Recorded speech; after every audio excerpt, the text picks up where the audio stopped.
In 1993, Harold enters his basement and takes Polaroid pictures of the many creepy things he keeps there. He also says hi to his worms and adds new content to his very disturbing scrapbook. In the evening, someone rings the bell, but when he opens the door there's nobody there. As Harold enters the house, the door closes behind him and lamps and books begin to fall. Suddenly the power goes out and Harold lights a candle to rush to the basement while the cuckoo clock goes off. As soon as he closes the door, something on the other side starts shaking it.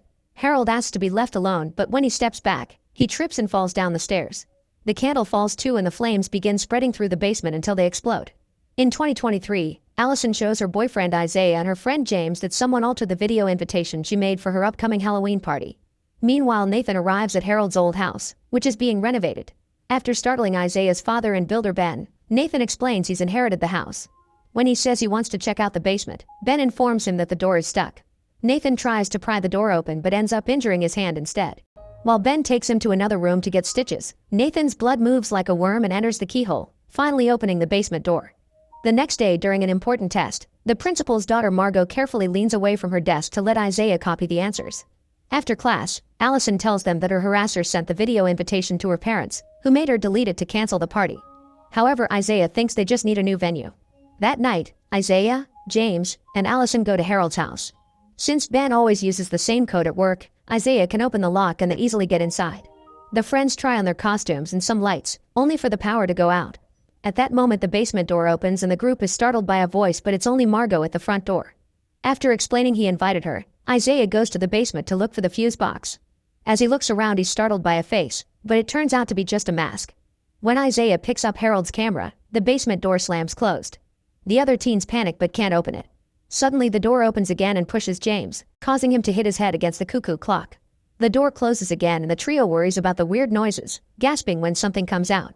It's just Isaiah, who takes a picture with the old camera. At that moment the power comes back, however Isaiah admits he never found the fuse box. Moments later the party is in full swing. Lucas shows Margot some strange worms he found around and eats one. Allison is angry that Isaiah invited Margot and storms off. At that moment Nathan finally shows up and kicks them all out, threatening to call the cops if they don't leave. All the teens run away and some of them take a shortcut through the forest. Isaiah can't find Allison and tries calling her, but he's sent to voicemail. In the woods, Allison is lost and asks a stranger in the shadows for directions, but there's no answer. Allison walks in the opposite direction only to find the stranger again, who starts chasing her. Near the house, Isaiah hears Allison scream and goes looking for her. In the forest Allison bumps against the figure, who turns out to be Harold. His body suddenly starts burning down and Allison steps back, only to trip and roll down the hill. At that moment Isaiah finds her and helps her go home, but he doesn't see Harold. The next day at school Nathan enters the cafeteria to return Isaiah's bag and announces he's the new English teacher. Isaiah gets nervous but Nathan tells him they can start over and forget about the party. Afterward Isaiah finds two pictures in his bag, one of scared Allison, and one of scared Margot. Meanwhile Margot is using the vending machine when she sees Harold in the hallway. The machine changes the snack choice and Margot eats it without checking while all the students leave their classrooms, causing her to lose sight of Harold. Suddenly Margot starts having an allergic reaction and Isaiah arrives just in time to take an EpiPen from her bag and inject her to save her. After the nurse arrives, Isaiah looks at the picture again and realizes it matches Margot. A terrified Isaiah runs to show the pictures to James, telling him that the camera is haunted. James doesn't believe it and takes a picture of his friend to prove it's harmless, but leaves without looking at it. When Isaiah looks at the picture, he sees himself in his uniform with a wound on his arm. Later Isaiah tries showing the picture to Margot, but the image disappears. He's convinced Margot and Allison were attacked by the curse and he's next. Margot is tired of Isaiah always talking about himself and leaves. A furious Isaiah goes home and smashes the camera before lighting it on fire. In the evening Isaiah's team is having a wonderful match. However, during halftime Isaiah opens his locker and finds the camera.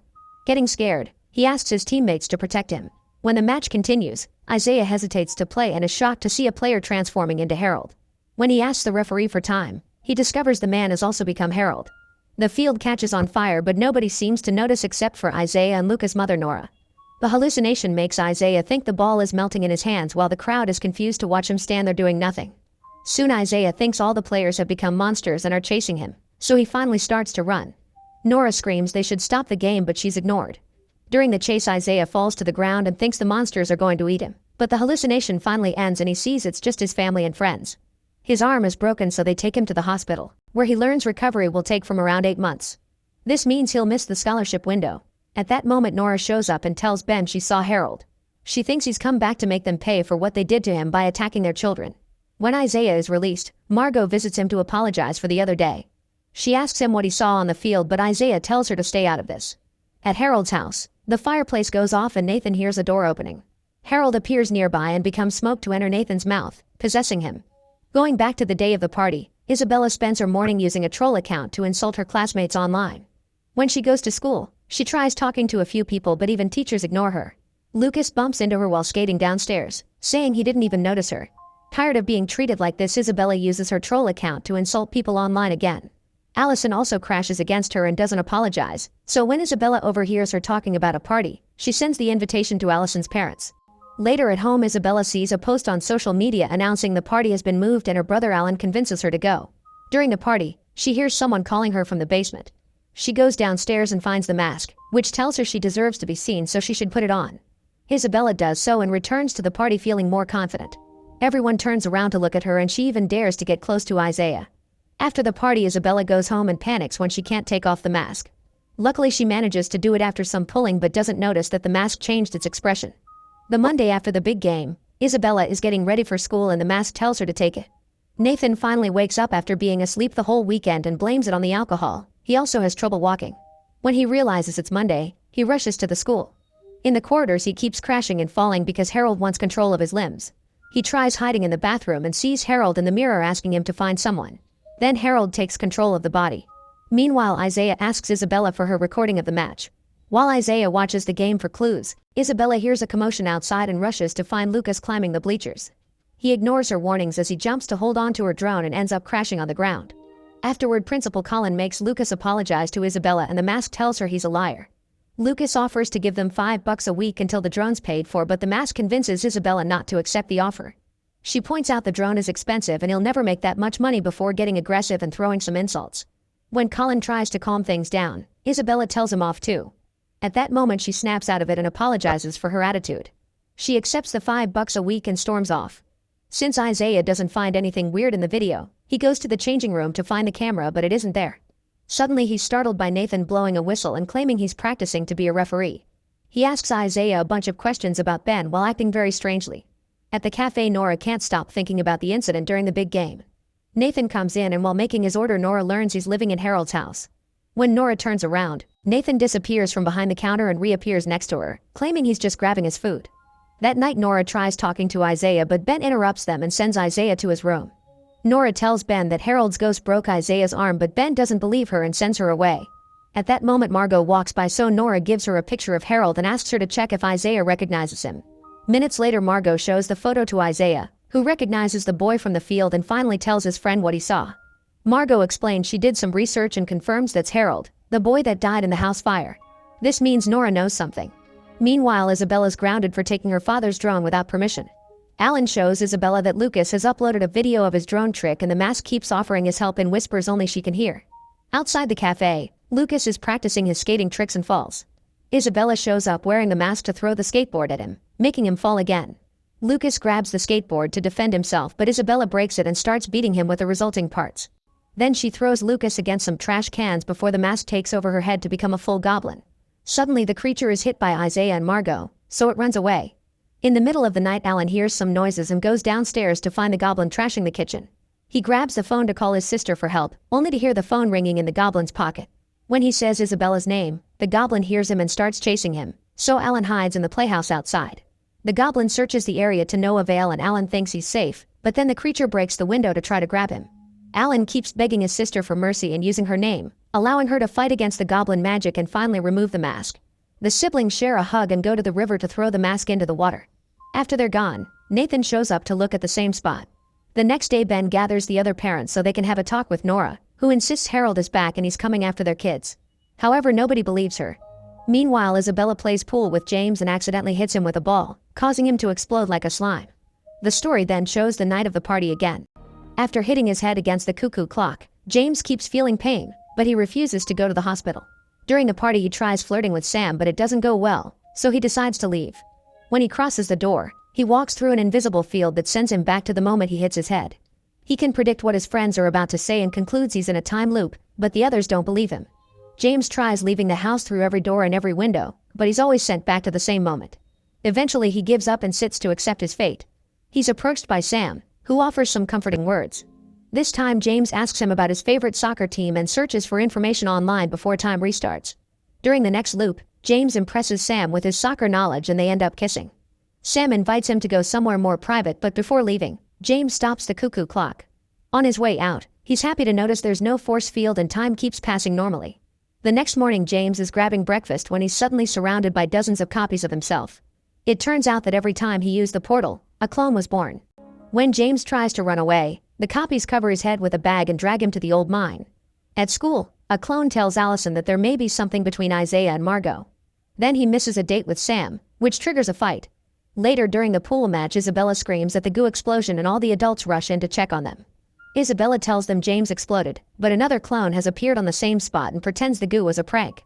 A terrified Isabella says this isn't James and gets ready to defend herself, but her mother takes her away. That night Isabella sees a clone in her garden asking her to keep the secret. The next day after class, Isaiah and Margot call James out for not returning their texts. They try to tell him about the goblin and the camera, but clone James pretends he doesn't believe them and says Isaiah invented the camera story to cover he's bad at football. Suddenly this James explodes like slime because Isabella hits him with a bat.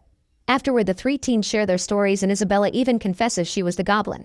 Since both the camera and the mask came from Harold's house, they think that what's happening to James is connected to that place too. Meanwhile, the real James wakes up in a dark pit and finds some abandoned tools. He moves some pieces of wood to create a ladder, but when he tries to climb it, it crumbles and he falls. At Harold's house, Nathan is tidying up while dancing to some music. It's revealed he's retrieved the mask and that he eats worms for breakfast. When the CD starts skipping, he destroys the music player with a stick. At that moment Colin rings the bell because he's heard some ruckus, but Nathan swears he's fine and invites him in. They discuss the kids that broke in to throw that party and Nathan uses the chance to ask more questions about their parents. Isabella, Margot, and Isaiah wait outside James' house until a clone comes out and they follow him to the mine. They also follow him into the tunnel only for the clone to turn around and announce it's a trap. A mine cart starts chasing after them, so the trio runs to the entrance, where a bunch of clones are waiting. Another James appears behind them claiming to be the real one to guide them into another room, where one more James shows up to tell them their guide is also a clone. The boys argue over who is the real one and Isaiah decides to hit the guide with a piece of wood, which kills the slime.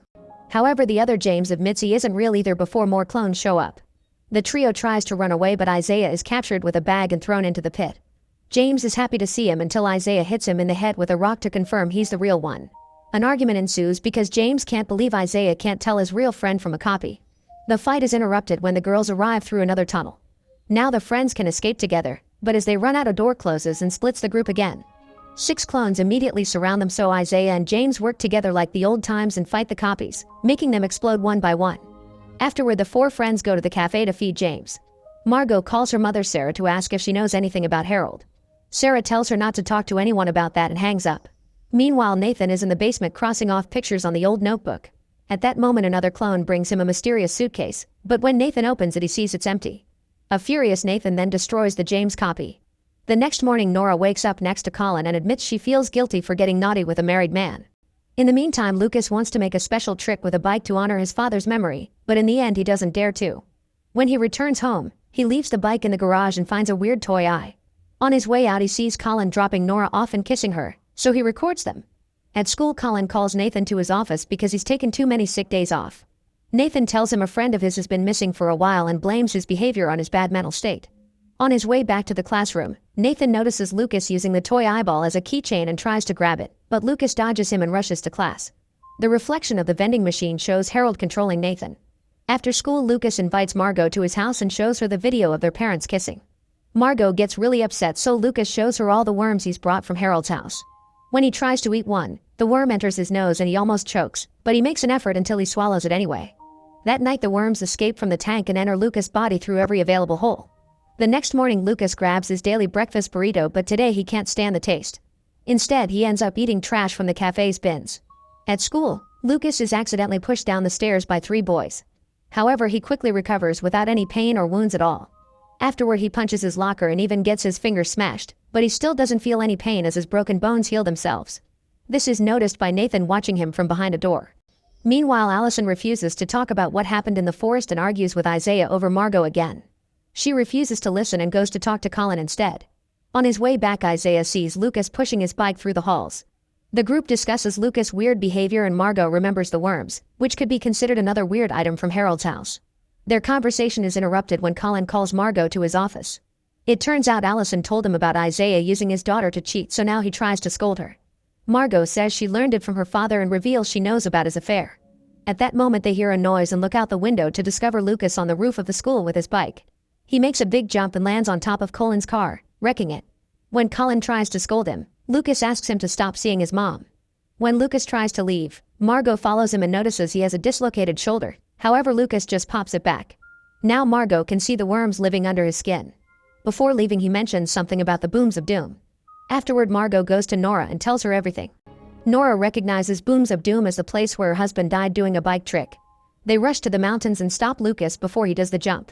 When he says he wants to finish the trick his father couldn't complete, Nora reveals her husband did this dangerous jump knowing he wouldn't make it, which she knows because she found his note. She never told Lucas because she didn't write to ruin the image he had of his father. All these overwhelming feelings cause Lucas to get off the bike and throw up every single worm. While mother and son hug, the worms pile up to create a big monster. Lucas sends the women to the car before jumping on his bike to make the worms chase after him. He rides through the forest and soon reaches the road, where the women are speeding up in the car to dodge an attack as the worms jump out of the water. Eventually the group reaches the sawmill and locks the door, but the worms are sneaking in through the cracks. Lucas tells Margot and Nora to start the chipper while he gets on the bike again to buy time. As the worms chase after Lucas, the women turn on the chipper but it stops working after a machinery piece fails. Nora runs downstairs to fix it only to be knocked down by the monster. Margot runs to reach the chipper and turns it on just in time. The monster hits Lucas, who jumps off his bike before it lands into the chipper. The worms are caught by the blades too and they try to bring Lucas down with them, but they aren't strong enough and the machine kills them. Afterward, the teens run away before the police arrive. Nora is tired of lying and tells them what truly happened, so she's sent to a mental hospital. They keep her fully medicated and she starts seeing Harold around the facility, saying he wants him back. Later, Nathan visits the sawmill and picks up the toy eyeball that Lucas accidentally dropped. Nathan also goes to the mental hospital just to watch Nora go crazier by the second. While Nora is in the hospital, Lucas stays at Margot's house. One night Sarah comes back as a surprise, shocking everyone. She had been living in the city for work but she's ready to live with her family again. Needing to clear her head, Margot goes for a walk with Lucas and they end up kissing. Meanwhile, Isaiah tells James that he broke up with Allison. At the same time, Nathan is still controlled by Harold and decides it's time to reveal the truth, so he grabs the old scrapbook. That afternoon, Sarah visits Nora at the hospital and hears about Harold looking for him. After the visit is over, Sarah is surprised to bump into Colin, who takes her home to have a serious talk. He confesses the affair, so it's finally time for them to break up. A crying Sarah takes a moment to have her breakdown in the car before visiting Nora again to tell her she's not crazy, they're just giving her medicine to make her think so. She advises Nora to stop taking that medicine and swears she believes her. After Sarah leaves, a nurse brings Nora her medication, so Nora only pretends to swallow it. At school, Nathan gives Margot the scrapbook, saying he randomly found it in the basement and her mother may be interested in it. As Margot looks at its contents, she finds old pictures of parents during their school days and has a vision of Harold taking photos of a young Ben and Sarah. After she snaps out of it, she notices a page that says in the dark room and rushes there. She has another vision showing her that Harold and Sarah used to be friends. Margot gathers her friends at the school stage to show them the scrapbook and the visions. They start to argue about whether it's too dangerous to use it since all the items they got from Harold's house so far have equaled trouble. Lucas thinks it should be Margot's decision, so she opens the scrapbook to have another vision. Young Harold is telling Sarah that he's scared because someone's trying to hurt him but he can't explain how. When Sarah tries to leave, Harold grabs her hand and tries to force her to stay, which terrifies her into running away. Suddenly the Harold in the vision looks at Margot and says she can't leave either. The book's pages move on their own and Margot's friends freak out when they notice her eyes changing. Since Margot won't react to their words, Isabella slaps her but it doesn't work either. They notice the book now shows Harold's house and conclude Margot needs the right location to leave the vision. The group pushes her through the corridors to get to the car. In the vision, a burnt Harold drags Margot to his house to watch the night of the fire. Ben, Sarah, and the other parents appear outside the basement after Harold locks himself up. Suddenly Margot takes Harold's place on the stairs, so she falls and causes the fire. The smoke is starting to get her but at that moment her friends show up in the vision to save her. They all run outside and watch their parents coming out of the house with a mysterious suitcase. Before they can go back to save Harold, the explosion happens. The parents wonder if they should call the police but they agree they would blame for this so they leave with the case. The teens then return to reality and wonder if their parents are killers. Nathan interrupts them to invite them in, promising to tell them everything. When the group goes inside, they notice Nathan has the suitcase so he begins telling the story. In 1925 in New York City, Nathan's grandfather Ephraim is failing to impress the audience with his magic tricks.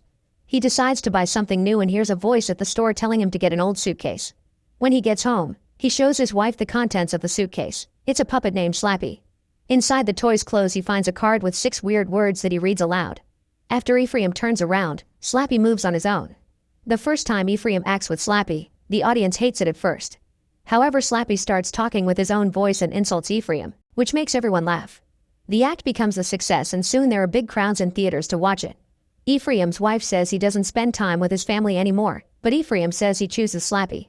35 years later their shows aren't successful anymore. The theater owner recommends booking a clown as an opening act, but Ephraim refuses. After the man leaves, Slappy orders Ephraim to deal with him. When the owner comes back, Slappy tells Ephraim to use the spell. Ephraim repeats the words from the card and kills the man by transforming him into a puppet. Sometime later Ephraim pays 2 men to steal a coffin that says Kandu from a mausoleum. He finds a card inside and reads it, which shows him a vision of a building burning down. Ephraim realizes Slappy has been using him to commit crimes, so he locks him up inside the case. 2 weeks later Ephraim moves to the house and hides the suitcase in a hole in a wall. In 1993 Ephraim dies, so his granddaughter moves in with her husband and her son Harold, who can hear a voice through the basement wall.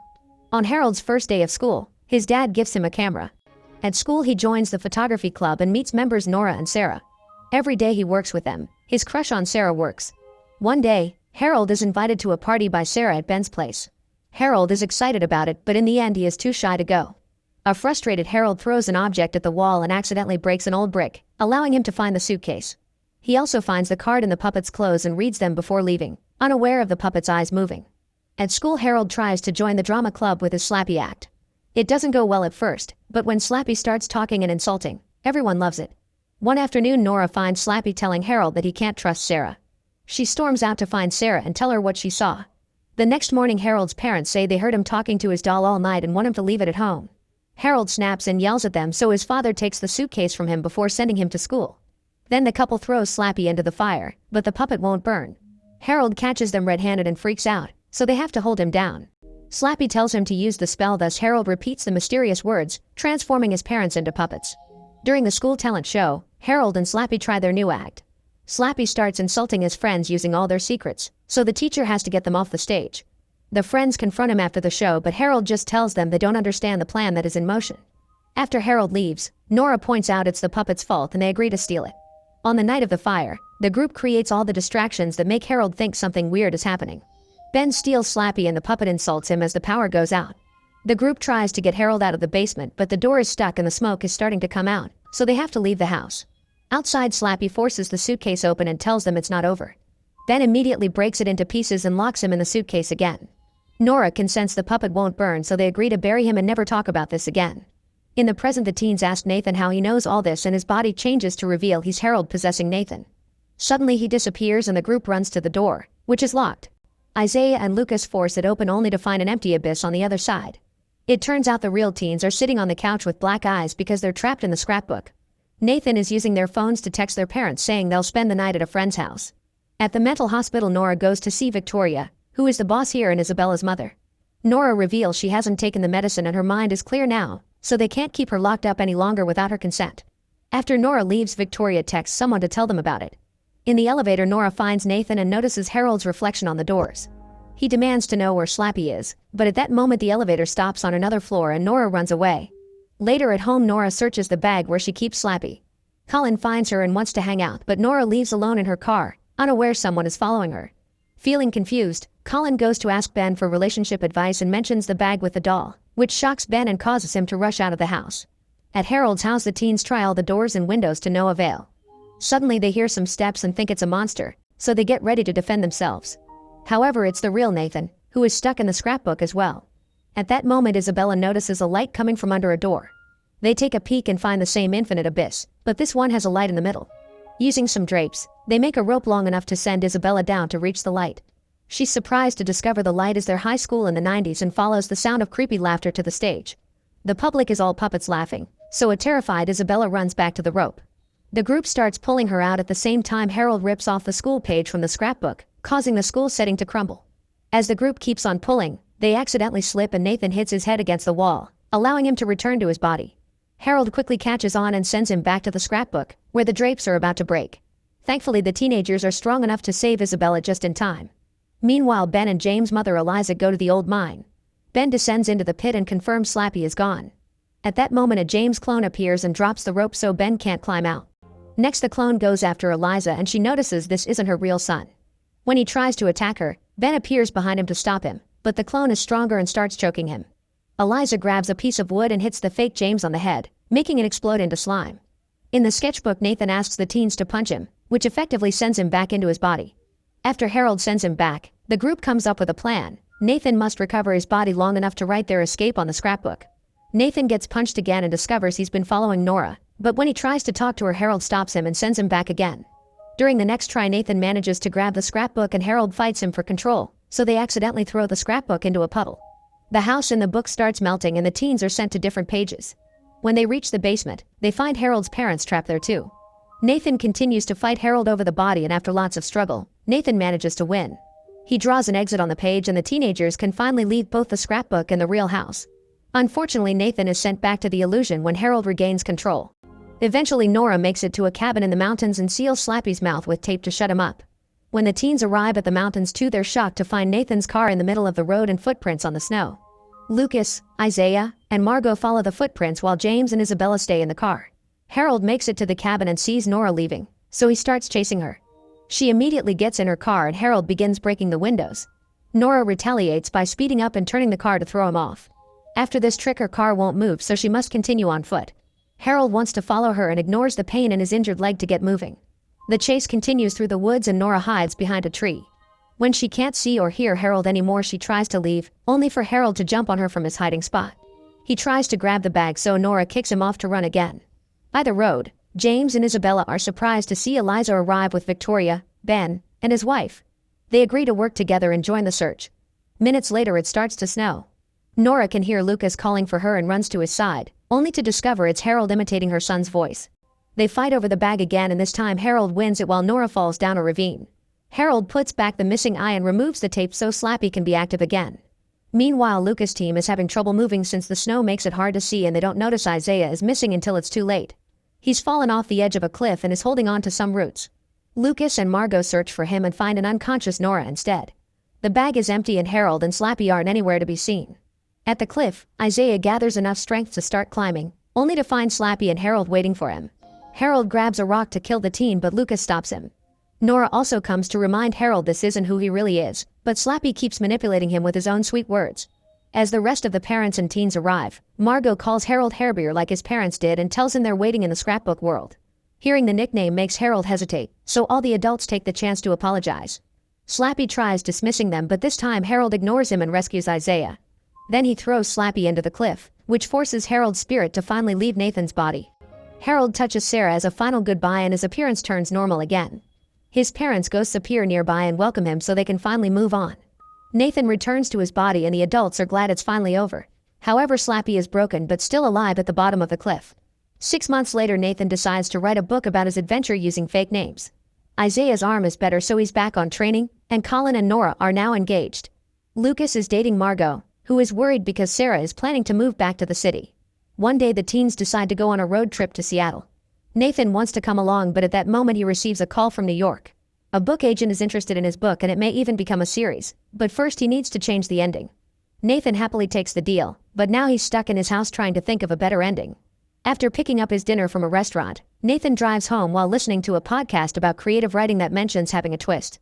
At the same time, he sees the mountain signs and he remembers all that happened with Slappy, which gives him an idea. Nathan grabs a flashlight and searches the area until he finds the puppet pieces. In the morning, Nathan returns home and dumps all the pieces on the floor. He takes the car from Slappy's pocket and reads the strange words, but nothing happens. Nathan's ready to give up when suddenly the pieces start moving to reassemble the puppet. As Slappy brings Nathan's embalmed childhood dog back to life, he promises to give Nathan the best ending. In Seattle, Margot keeps trying to talk to Lucas about their relationship, since she's considering moving here with her mother. Lucas doesn't want to come with her since he loves their little hometown, meaning they have no choice but to break up. After Lucas decides to go home alone, Margot tries texting him, but he ignores her. That night, Nathan follows his dog to the forest and notices she's turning demoniac. Then he starts digging to retrieve a coffin that he brings home.